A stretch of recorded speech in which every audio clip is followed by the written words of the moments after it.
Halo semuanya, kembali lagi dengan gue Anggun, tentunya di podcast Bacotan Anggun. Selamat malam dan gimana kabarnya? Semoga dalam keadaan yang baik-baik aja ya.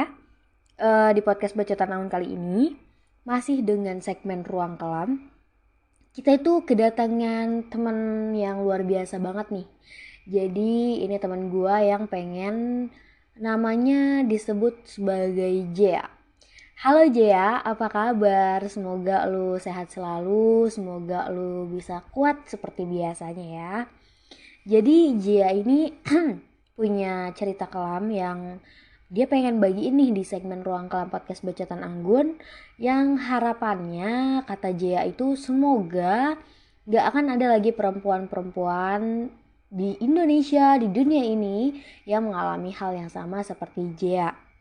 Dan kalau memang ternyata udah ada yang jadi korban yang sama kasusnya seperti Jea, Jea berharap dia tidak merasa sendiri dan dia nggak terus-terusan terpuruk, mau bangkit dan memperbaiki diri dan tidak mengulangi lagi kesalahan yang sama. Oke Jea, terima kasih banyak atas cerita yang udah kamu kirim dan semoga ini bisa membantu teman-teman semua yang ngedengerin ya. Dan terima kasih juga atas doa dan harapannya, semoga terkabul. Semoga kita semua selalu baik-baik aja. Amin. Oke, jadi Jia ini punya sebuah kisah yang pengen dia bagikan. Jadi setahun yang lalu Jia itu ngedownload sebuah aplikasi berteman. Kemudian dia bertemu dengan seseorang pria yang seumuran dan terkesan cerdas ya. Si cowok ini tuh kesannya adalah laki-laki yang cerdas, mudah bergaul, seru buat diajak ngobrol, bercanda-bercanda. Pokoknya rasanya kayak sefrekuensi aja gitu sama Jia. Akhirnya mereka kenalan, ngobrol, deket-deket. Akhirnya si cowok ini mulai menyatakan perasaan ke Jia. Awalnya Jia yang ngerasa belum punya perasaan apa-apa, Jia itu kayak nolak-nolak aja gitu, kayak no gitu. Dan lagi Jia dan si cowok ini, kita sebut siapa ya namanya cowoknya? Rian misalnya, oke. Sorry buat yang namanya Rian, gue gak bermaksud, gue cuman gak tahu, ketemu aja nama itu di kepala gue barusan. Jadi Jia ini awalnya nolak-nolak Rian karena ternyata Jia dan Rian itu cukup jauh gitu ya. Jadi Jia di pulau apa, Rian di pulau apa gitu. Jadi mereka beda pulau. Jia ngerasa kayak kita nggak kenal, baru kenal juga sebentar. Terus kok nggak kenal baru sebentar gimana ya? Jia masih ngerasa belum begitu mengenal Rian dan juga kenalannya baru bentar, terus juga rumahnya jauh banget gitu. Dia ngerasa kayak nggak mungkin lah gue LDR kayak gitu. Tapi si Rian ini nggak putus asa nih, mulai ngedeketin. Biasa lah ya cowok-cowok modus gitu, karena udah ngerasa tertarik nih sama Jia karena ngerasa satu frekuensi. Akhirnya Jia pun mulai luluh dan kayak oke, ayo kita pacaran gitu. Akhirnya Jia dan Rian berpacaran sehari 2 hari, singkatnya langsung ke berapa ya, hampir 1 tahun katanya. Jadi hampir setahun mereka berpacaran. Dan di hubungan LDR itu kata Jia, sebenarnya Jia dan Rian itu cenderung harmonis ya. Cuman ya layaknya pasangan-pasangan pacaran pada umumnya gitu, pasti ada yang namanya cekcok kecil, berantem karena hal sepele yang ujung-ujungnya baikan lagi dan sebagainya. Tapi di suatu waktu tiba-tiba Rian punya permasalahan keluarga yang katanya sih Rian itu dijodohin sama saudaranya sendiri, dan dia merasa bahwa Rian ini harus memutuskan Jaya sementara dan selesaikan urusan dia dengan keluarganya, karena Jaya ngerasa kayak oh nggak bisa nih, gue nggak bisa kayak gini, lo harus selesaikan dulu urusan lo baru balik lagi sama gue gitu. Jaya terkesan tegar sekali ya, padahal kata Jaya pun sedih banget hari itu. Dan akhirnya setelah si Rian ini berjuang, Rian kembali lagi bersama Jaya dan memutuskan untuk balikan, pacaran lagi layaknya yang seperti biasa gitu. Tapi karena Jia itu sudah pernah ngerasain kehilangan Rian, meskipun mereka ini LDR dan gak pernah ketemu, tapi Jia ini benar-benar sangat-sangat mencintai Rian. Jia itu merasa sudah seperti apa ya, udah jatuh cinta banget nih sama Rian. Begitupun Jia merasa bahwa Rian ini udah sayang banget gitu sama si Jia. Dan Rian pun sebagai mahasiswa yang sambil kerja gitu, Rian mengatakan bahwa dia sedang nabung, yang mana nanti kalau udah lulus dia mau cari kerja dan segera menikahi Jia.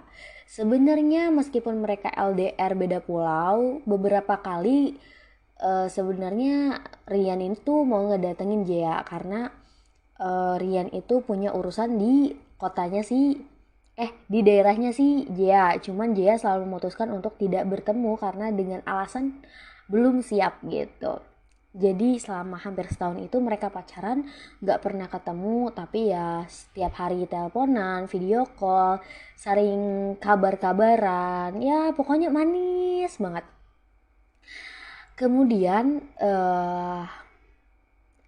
tiba suatu hari Rian yang entah kenapa gak ada angin, gak ada hujan, tiba-tiba mulai membicarakan ke arah-arah yang agak sensitif gitu ya.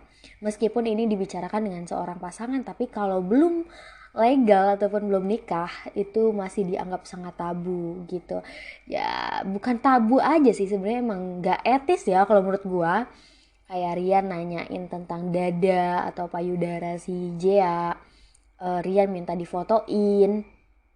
Kemudian setelah mendapatkan foto itu gak lama Rian juga minta foto bagian bawahnya atau kelaminnya si Jea. Kemudian lama-lama Rian minta lagi sampai akhirnya Rian itu meminta Jea untuk video call sama si Rian tanpa busana. Dan mohon maaf, Rian pun meminta Jea untuk menggosok-gosokkan jari tengahnya ke kelaminnya Jea gitu. Karena mereka jauh, jadi Rian ini minta misalnya gini bahasanya, sayang ayo kita video call, tapi kamu jangan pakai baju ya, gitu. Dan di tengah-tengah video call itu kayak Rian itu meminta si Jea untuk meremas-remas dadanya sendiri dan meminta Jea untuk memegang atau memainkan kemaluannya Jea sendiri seperti itu sambil kameranya diarahkan ke sudut-sudut tertentu. Nah awalnya Jea ini merasa ragu, dia nggak pengen, dia ngerasa bahwa ini salah nih, ini nggak bener, tapi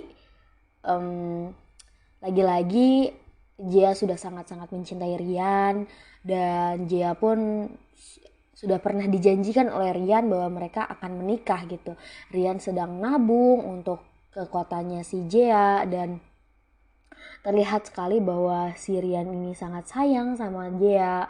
Waktu putus pun Rian nangis-nangis minta jangan putus, tapi Jea meminta untuk udah kita break dulu sebentar dan bla bla bla bla.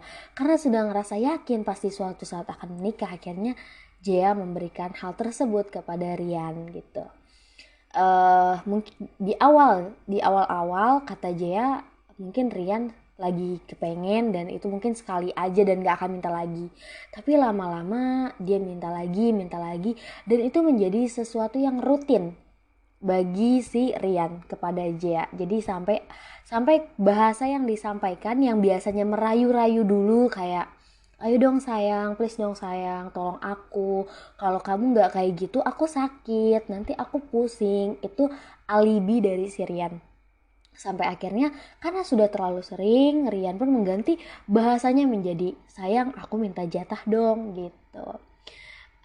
Gue di sini juga sebenarnya nggak ngerti ya kenapa Jea itu benar-benar mau memberikan hal tersebut kepada Rian. Tapi bagi Jea, aku tuh udah sayang banget sama dia, Gun. Aku nggak mau kehilangan dia. Aku takut kalau aku nggak ngasih itu ke dia, di sana dia cari perempuan lain untuk memuaskan apa yang diinginkan oleh Rian gitu teman-teman. Dan pada akhirnya semuanya terkuak di suatu hari bahwa ternyata perempuan yang dijodohkan dengan Rian itu ternyata bukan saudaranya, melainkan memang dan juga bukan perjodohan antar keluarga, tapi memang Rian yang selingkuh ngedeketin cewek lain.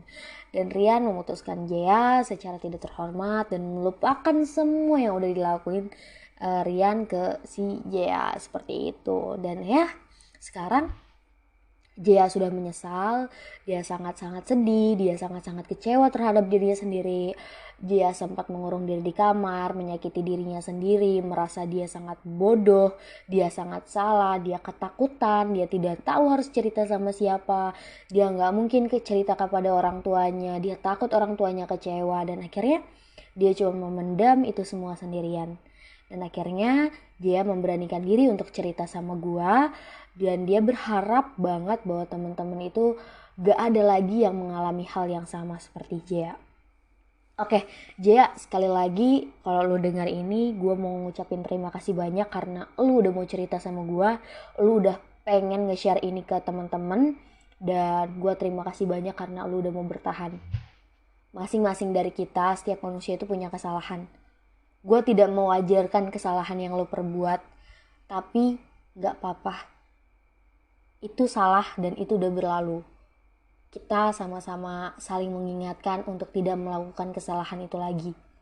Dan bahkan gue juga tahu waktu lu ngelakuin kesalahan itu, lu sadar bahwa itu salah, tapi lu tetap ngelakuin. Tapi setelah ini, gue harap dengan lu yang sudah berbagi cerita sama gue berharap ketika lu mau melakukan itu lagi, tolong ngomong sama gue supaya kita sama-sama untuk saling menguatkan satu sama lain. Kita saling mengingatkan bahwa no, dia itu salah, itu nggak baik, dia itu kalau memang suka sama lu dia nggak mungkin kayak gitu dan bla bla bla bla bla. Oke Jia, tetap semangat.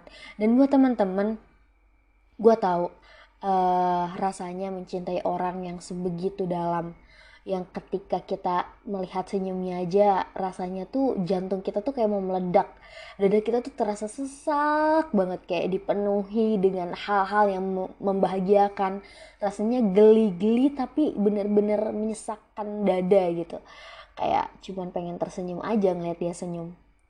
Dan kita itu rasanya tuh kayak bener sih kalau misalnya ada orang bilang kayak udah kalau bucin dunia cuma milik berdua.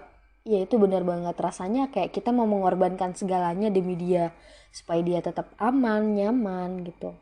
Dan mungkin kalau bucin-bucin dari hal yang sederhana misalnya adalah nganter jemput meskipun keadaan kita tuh lagi capek banget. Tapi kalau Ayang minta jemput tuh kita pasti mau gitu, kayak udah gak apa-apa deh, capek gue bakal hilang nih kalau ngelihat Ayang bilang makasih sambil senyum. Makasih Ayang. Terus kita tuh kayak semua rasa lelah kita tuh bakal hilang gitu. Dan tingkat bucinnya itu kan pasti ada tingkatannya, ada yang lebih ekstrim gitu seperti yang dilakukan oleh Jia. Dan sekali lagi guys, ini salah, ini gak baik, jangan dijadikan sebuah contoh tapi jadikan tolak ukur. Tolak ukur apa? Kalian harus tahu bahwa apa yang dilakuin Jia ini bukan sesuatu yang terpuji. Sekali lagi Jia, ini salah, ini tidak baik dan kalian gak boleh ngikutin. Tapi kalian harus tahu bahwa janji manis ketika sebelum kalian pernikahan menjanjikan sesuatu sama jangan pernah dipercaya orang, dilihat dulu apakah janji itu memang realistis atau tidak, bisa ditepati atau tidak, kalian rugi nggak ketika kalian ketika kalian mengiyakan sebuah janji itu gitu. Sedangkan janji yang diucapkan oleh Rian kepada Jia ini menurut gue pribadi tuh nggak realistis. Maksudnya gini, bukan realistis gimana ya, tapi gini loh, kalau emang bakal nikah ya udah nikahin dulu baru berbuat hal itu gitu. Kenapa harus sebelum nikah gitu? Apalagi Jia, sorry gue harus ngomong ini, kalian nggak pernah ketemu. Mungkin lu percaya banget dengan sosok dia yang secara virtual, yang dia tunjukin kesempurnaannya sama lu, atau sisi yang tidak sempurnanya pun sudah lu maklumi gitu. Tapi gue rasa dengan lu mengiyakan atas nama janji yang dia berikan, gue rasa itu terlalu tergesa-gesa, lu terlalu terburu-buru. Lu adalah perempuan terhormat yang mana dia pun harus menghormati lu dengan cara kehormatan yang ada di lingkungan kita di Indonesia, yang mana lu harus nikah dulu sama dia gitu. Jadi buat teman-teman, gue bingung juga mau ceritanya mau ngejelasinnya gimana, gue bingung mau menyampaikannya gimana. Tapi mungkin gue bisa ingetin lu, gue bisa kasih tau lu kayak gini, ketika nanti iman lu mulai goyah, lu mulai akhirnya ngerasa kayak ya udahlah coba aja dulu, toh gini toh gitu, lu merasa bahwa itu bisa dihandle. Lu kalau misal lu takut hamil misalnya, lu ada cara supaya nggak hamil, lu takut ketahuan, ada cara untuk tidak ketahuan, lu menutupi semua kekurangan itu. Mungkin gue bisa ngingetin lu dari sisi bahwa lu adalah wanita terhormat yang harus dihormati sama laki-laki terhormat. Ketika laki-laki lu minta itu sebelum kalian menikah, gue rasa dia bukanlah laki-laki yang terhormat. Tapi kalau misalnya lu memang masih sayang sama dia, lu pengen sama dia, ingetin dia khilaf. Ingetin dia bahwa sorry gue gak bisa ngelakuin ini. Lu jangan minta hal itu lagi ke gue kalau kita masih pengen jalan bareng. Lu harus ingat tentang masa depan lu harus ingat tentang cita-cita lu. Oke, sebenarnya nggak ada hubungannya hal itu dengan cita-cita. Oke, kalau memang itu bahasa lu. Gini teman-teman, kita nggak tahu apa yang terjadi ketika kalian melakukan hal tersebut. Takutnya itu direkam dan akan disebarkan atau jadi ancaman. Ini udah banyak banget kasusnya. Takutnya dijadikan ancaman supaya lu terus lanjut melakukan hal tersebut. Atau ternyata lu kebobolan hamil di luar nikah, akhirnya lu nggak bisa lanjut, lu harus fokus, lu harus nikah secara paksa karena lu nggak mau karena udah hamil akhirnya lu menikah. Kita nggak tahu apakah keluarga lu dan keluarga dia menerima keadaan pernikahan itu atau enggak. Belum lagi semua cita-cita dan apapun yang udah lu susun rapi-rapih dari awal sampai sekarang harus dihentikan karena kecerobohan itu. Dan juga mungkin lu bisa bayangin betapa orang tua lu udah berusaha maksimal, berusaha yang terbaik banget untuk menjaga lu, mendidik lu, dan mereka benar-benar berupaya sekuat tenaga untuk tetap positive thinking, tetap percaya bahwa lu gak akan mengkhianati kepercayaan mereka. Tolong diingat, kalau memang ternyata lu kesulitan, tolong ingat hal-hal yang seperti itu. Dan semoga ini membantu, semoga hal ini bisa mencegah pikiranmu untuk melakukan hal tersebut.